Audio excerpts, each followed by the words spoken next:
Hello. Welcome to the first show of Occupy Western North Carolina, hopefully every first Tuesday of the month at 2 o'clock in the afternoon. First, I'd like to read a short description of the Occupy group. What is Occupy Western North Carolina all about anyway? This is from our website, which you can read for yourself. Occupy Western North Carolina is a diverse, nonpartisan coalition that acts to promote economic and social justice for the 99%. We are the vast majority that believes that everyone should play by the same rules. We do not think Wall Street can foreclose on the American dream, buy our politicians, sell our jobs, ruin our economy, and then laugh all the way to the bailout. We are open to all people. We are the 99%. We gain consensus through shared leadership. We change unsustainable systems that benefit the few at the expense of the many. We use all possible nonviolent means of action. We prioritize people over profits. And yes, we are united to preserve our constitutional right to equality. In brief, the history comes from a blog written by one of our members named Lucy. It was written in May the 13th of 2014. The group actually started in 2011, right after the occupation of Zuccotti Park in New York. Lucy writes, "Surely I am not the only one who thinks about Occupy and the question of its presence in the world. To all of us occupiers, along with mainstream media and the rest of the country, it's been a while since our first General Assembly gathered, a large and hopeful group we were.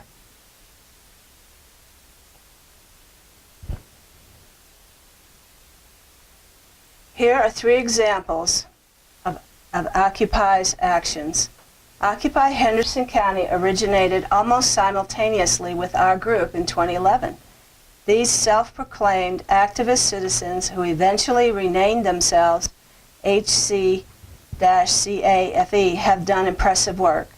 Perhaps what most distinguishes them from us is the broad coalition they have been instrumental in creating. Recently, that group traveled the distance from Henderson to spend an evening with us.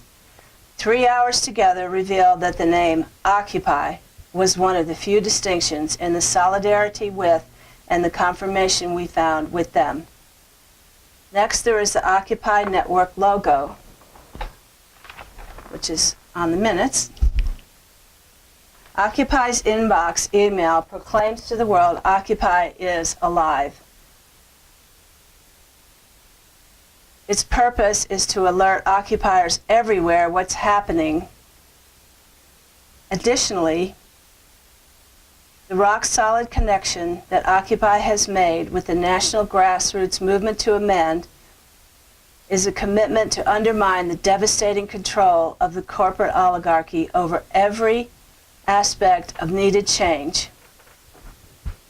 Occupiers everywhere are so frequently bombarded by the national media that for many the question, is Occupy dead? We would like to say, no.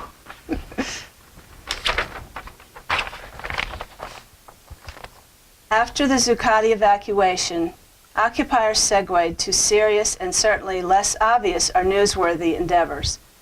Innumerable projects continue to perpetuate Occupy's influential 99% insight.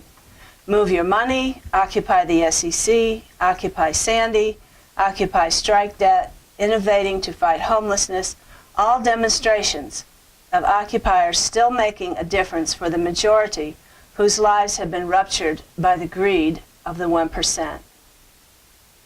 In place of questioning Occupy's potency, let's use our time to examine recent evidence of Occupy's activity. The corporate media continues to spout endless reports of settlements, corporate takeovers, pipelines, judicial overreach, and more, but they do not obscure one colossal insight. The influence of Occupy's 99% carries an agency that no recent historical counterpart matches. Thank you, Lucy. That was very well written. So an example of something that has recently been accomplished will be reported by my friend Joan, and then we will hear from Diane about a recent meeting of Occupy Western North Carolina. We do meet twice a month at Sneaky Squirrel Brew Pub in Silva. On the second and fourth Tuesdays of every month, we meet at 6 o'clock for dinner, and then at 7 o'clock to 8:30. We occupy. Joan? Thank you. Good afternoon. My name is Joan, a proud member of Occupy Western North Carolina. I'm here today to speak about a renewable energy movement that is sweeping across North Carolina in the form of a resolution to commit to 100% renewable energy by 2050, 33 years from now. This project was inspired by a study done by a scientist at Stanford University. The Jacobson Solution Project, organized by Mark Jacobson at Stanford University, has undergone a study of each of the 50 states to determine how each could phase out the use of fossil fuels and transform to 100% renewable energy sources for all energy sectors by no later than 2050. The North Carolina Climate Solutions Coalition, initiated by Dr. Howard Ayers, is taking up the challenge by introducing the North Carolina Plan developed by the Jacobson Group to local and state governments in North Carolina, asking for resolutions and commitments to endorse the plan and begin implementing it. Boone, Watauga County, Silva, Webster, Waynesville, Chatham County, and Asheville are already on board. On July 3rd, this resolution was proposed to the Franklin Town Council in Macon County by Avram Friedman of the Canary Coalition and Occupy Western North Carolina. It passed unanimously. On July 11th, it was brought before the Macon County Commissioners by Bill Crawford of the Forward Franklin Group, standing in for Avram. During public comment time, 2 members of the community gave comments showing how far renewables have progressed in the past 33 years. We also addressed our grandchildren, stating that by adopting this resolution, you will tell everyone you care. Are the aforementioned grandchildren going to look back and say, why didn't they do something? What were they thinking? There is no planet B. After much discussion, the board voted and passed that resolution by a vote of 4-1. Thank you, Macon County. In 1994, Carl Sagan declared, "The Earth is the only world so far to harbor life. There is nowhere else, at least in the near future, to which our species could migrate. Visit, yes. Settle, not yet. For the moment, this Earth is where we make our stand." To learn more about the study, visit thesolutionsproject.org. Thank you. Very nice. Very nice. So that's TheSolutions.org. No, project.org. The THESOLUTIONSPROJECT .org. Okay. Yes, thank you. Thank you. That was really, really super. That is incredible. And we want to commend Macon County for doing Well, And the city of Franklin. And you. it was incredibly nail biting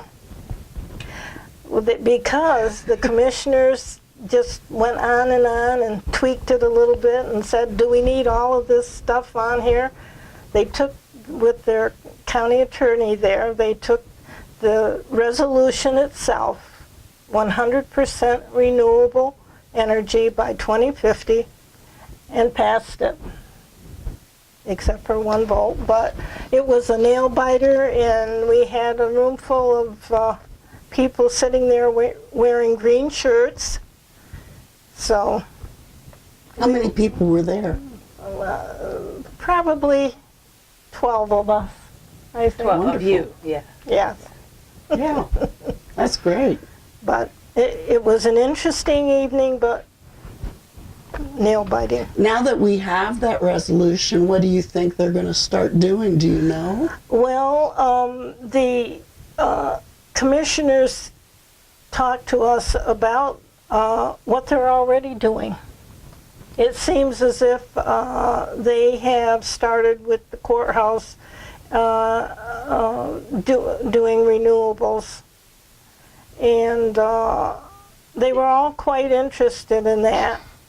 And I told them they got to talk to the 2 new companies coming into the county to make sure that, and they're finding that it's not expensive to go green. It's fiscally responsible to go green. Yeah. And what kind of actions are they taking in the courthouse? I mean, you said that the courthouse was already going that direction. Well, they're talking about the lighting and stuff like that, that they're going to work on. Okay. All right. Okay. Sounds great. Sounds great. Yeah, to get that accomplished. That, and then the town council, who also did it the week before. And even though it's not enforceable, but the fact that they're thinking about it and doing it is something to be commended.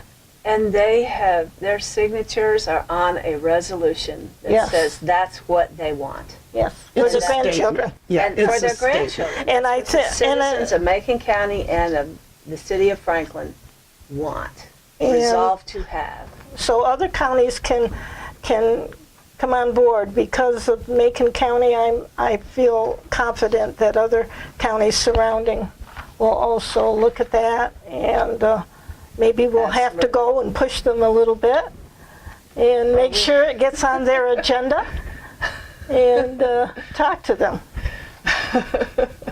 And that we will do. Very good, thank you.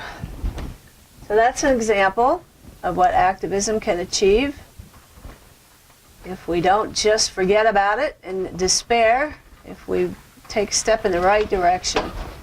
So let's see, what is an Occupy meeting itself actually like? We have a brand new member. Diane is new. She was there for the first time.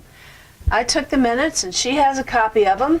So now we're going to see what we look like What else to we a new do. person and what else we do.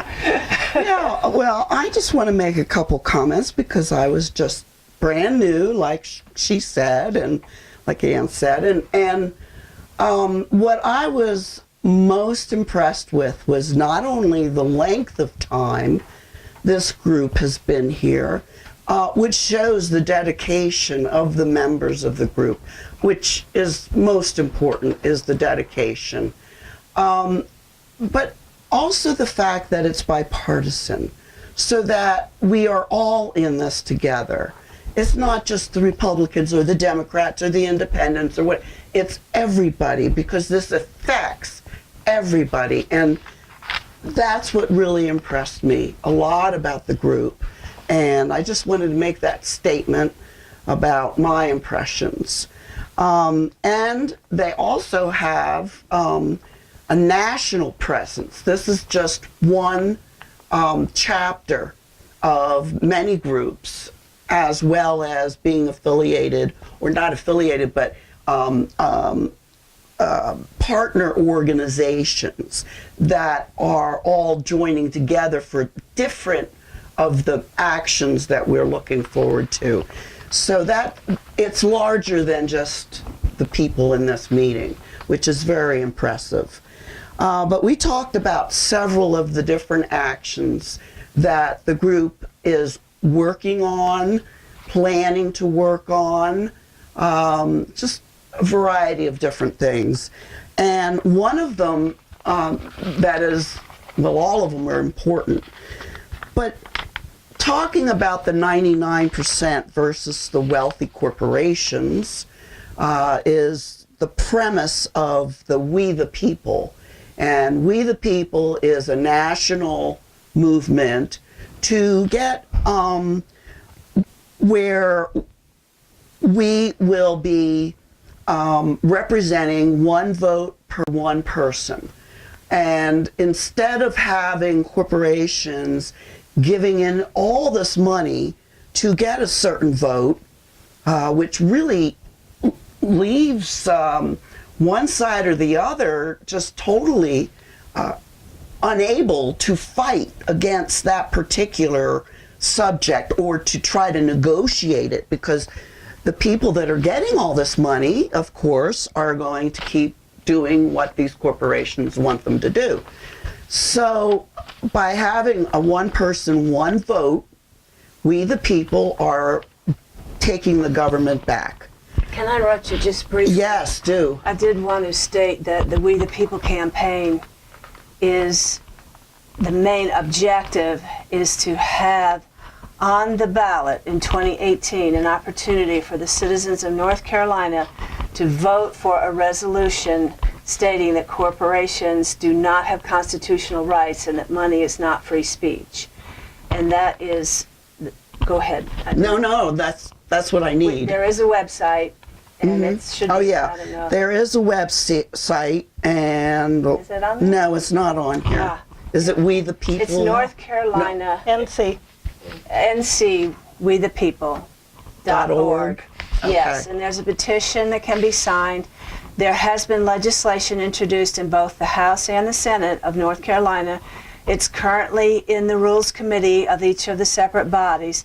And so the action to be taken at this time would be to contact the members of the Rules Committee in both the House and the Senate of North Carolina and encourage them to get those bills out of the Rules Committee and onto the ballot for 2018. We're also contacting Governor Roy Cooper, see if maybe he will push that a little bit. And we're also working on having editors write editorials, not people sending editorials to the paper, having the editors put a piece in their own paper supporting this. Go ahead. Good. No, I'm glad, because I'm getting a very brief analysis because I've only been to one meeting. So I want you all to jump in. We also did a letter writing blitz. That's right, we did. We wrote letters to all wrote the letters papers in the whole to the editor, not only in our own area, but we had the the sites for letters or newspapers across the state, and we wrote to them with our concern and what the We the People ballot initiative is all about. And we wrote once a week for week after week, too. Yes, we Every did. editor got those letters for about 8 weeks in a row. Yeah. Yeah. Do you think it stimulated them to write editorials? We got petition signers from across the state that came into, and we have so far 1,500 and something signatures on the 27 petition. partner organizations. We only need 50,000. But anyway, We don't need any if it gets out of committee and onto Yes, the ballot. 'Cause yes, the people in that- North Carolina will vote and That's say, the yeah, this is reason. what we want. and there's a site, there's a place on the website for this where you can click on, and it send goes, letters. All and it goes, a comment goes to each of the legislators to get this thing out of committee, these two bills out of committee. Do we have the bill? Not the bill itself, but it will. House Bill 453, Senate Bill 350. House Bill 453 and Senate Senate Bill Bill 354. Thank you. Thank you. Go ahead. The other thing that was mentioned was that we have been invited by Mars Hill College to present on September 26th. I think it's We the People group for us to attend and see them speak. So that's also coming along. If you're interested in attending that, we welcome you to join us and we can go as a group. So just to clarify, Occupy is supporting the We the People campaign. Right. That's an action that Occupy is taking in support of the We the People campaign. Yes. We the People was started by a core group of the Occupy members. You know of more than I do. Occupy Yeah. Western North Carolina. There's a small group, and for us to have grown to this point where we have the bills in legislature, It's wonderful. it's something. We've that- come a long way. So that was a part of Occupy, the Occupy group. Okay, the next thing that we talked about was divestment, which is the collaboration with colleges to go green. Not just colleges. Yeah, To divest from fossil fuels in general. in general, and to okay. divest investments. Yes, Uninvest. That's what divest means. Right. Uninvest. in companies that are not like oil companies and things like that. Is that the idea? Green energy. To divest from fossil fuels and invest in Green energy. enterprises that support green Okay. energy. I think we specifically talked about collaboration with colleges is where we're at now. the last meeting. It's a start. Because they're looking at Western Carolina University, as most of you might know, is very nearby to us. So they're near and dear, and we'd like to see them get involved with this proposition. Okay, we have a lot of campuses. Brevard College, California Institute of the Arts, Chico State University, College of the Atlantic, Foothill De Anza Community College Foundation, Goddard College, Green Mountain College, Hampshire College, Humboldt State University, Naropa University, New School in New York, Peralta Community College District, Pisner College in California, Prescott College in Arizona, San Francisco State University, Santa Fe Art Institute, Stanford University, Sterling College, Union Theological Seminary, Unity College, University of Dayton, and University of Maine System, which is great. Notice Brevard is first, right down the street. Yeah, it's first because it's alphabetical. Yeah, but it's also our very near neighbor. Yes, it's a very near should be neighbor. quite So And Yes. these colleges have elected to divest of They have. fossil fuels and go to green energy. They have, and that means the money that their endowments, the money that they operate their school on, will not be funded by fossil fuels.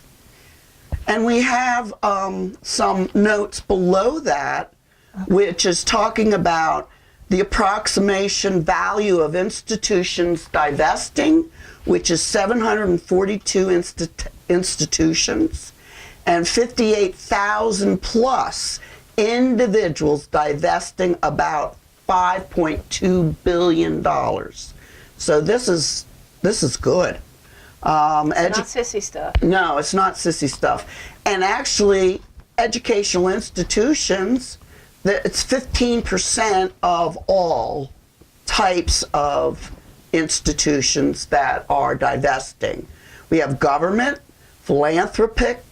Philanthropic. I have a hard time with that word every time. Faith-based, pension funds, NGO, for-profit, healthcare, cultural institution.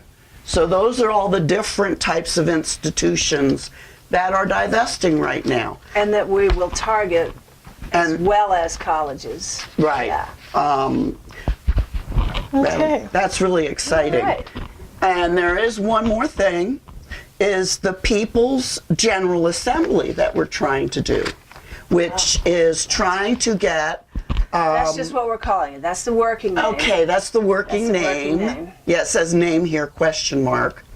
Where we're trying to give people an idea of how real government works, how it's supposed to work, so that all of us, the groups that are involved with this in the state, want to come together, write our own legislation, put them into committees, have the committees work on these different legislations, and then let it go onto the floor to be voted on. And at that time, then we want to convene into Raleigh and actually have a room that we will introduce the legislation and go through the process of how legislation becomes a bill. And that to me is a very interesting type of forward motion, so that people can see that we're not supposed to be fighting. We're supposed to be sitting down and talking and being able to collaborate and work together for different things, and representing our people, of course. So those are the things that we're all working on now. Currently, yeah. Currently, yes, and I'm sure there's others too. So that basically was our last meeting that we had different discussions about. How And many people were there?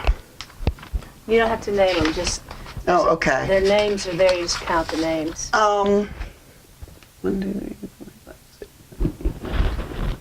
13?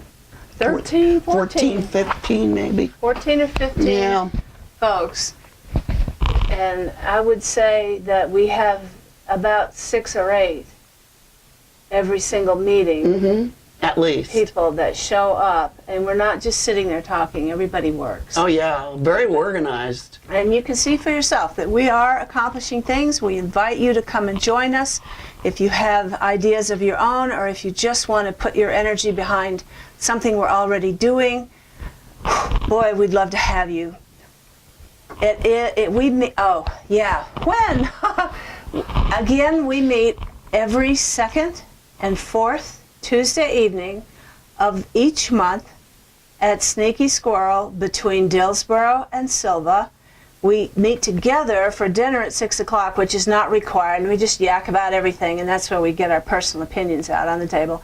And by the time we get to the meeting at from 7 to 8:30 in the community room behind the brew pub, we have a little bit of business attitude.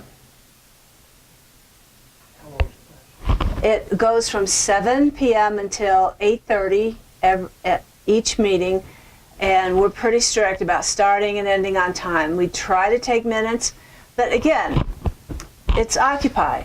There's nothing set in stone because it's Occupy. It's the people. And we actually sit there and do stuff like, yes, we agree, or no, we don't agree, or... it's middle of the road. It's fun. It's very fun because it's all so real. And We have no president, president and vice president.